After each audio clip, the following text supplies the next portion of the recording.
అండి, ఈరోజు మేము ఫామ్లో పసుపు పెట్టాము.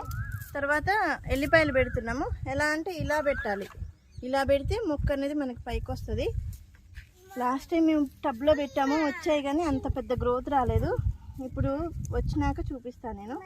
నేను రెండు పెడుతున్నాను, ఎందుకంటే అవి వస్తాయో రావో అని రెండు పెడుతున్నాను.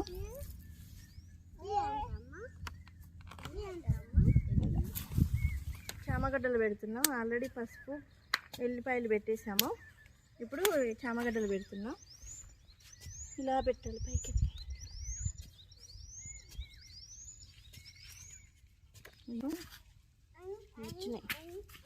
ఏంటంటే కూరగాయ గింజలన్నీ వేద్దామని తెచ్చాము. ఈ తోటకూర, ఆకుకూరలన్నీ, అలాగే బీట్రూట్ ఎమరాల్డ్స్ స్వీట్ షాప్ దగ్గర తెచ్చామని చెప్పాం కదా, దాని దగ్గరలో ఉంది ఈ కూరగాయ గింజల షాపు. వాళ్ళదే, ఎమరాల్డ్స్ వాళ్ళదే. అక్కడ తెచ్చాము. అయితే ఈరోజు మడులు చేసుకుంటున్నాము. మడులల్లో మాకు చూడండి మా ఫామ్లో ఎలా ఉన్నాయి ఎర్రలు, ఇవి ఎర్త్ వామ్స్. ఇగో ఈ ఎర్త్ వామ్స్ ఉంటే మనకి చాలా మంచిదంట.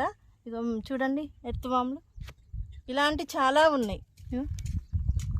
ఎర్త్ వామ్స్ ఇలాంటివి మేము తీస్తూ ఉంటే వస్తున్నాయండి ఇవి. అయితే ఇప్పుడు ఇవన్నీ మడులు చేపించాను. ఈ మడులల్లో ఒక్కొక్క కూరగాయ గింజగా ఆకుకూరలు అవన్నీ వేసేసి. అంతే అండి ఈరోజు వీడియో. Thank you.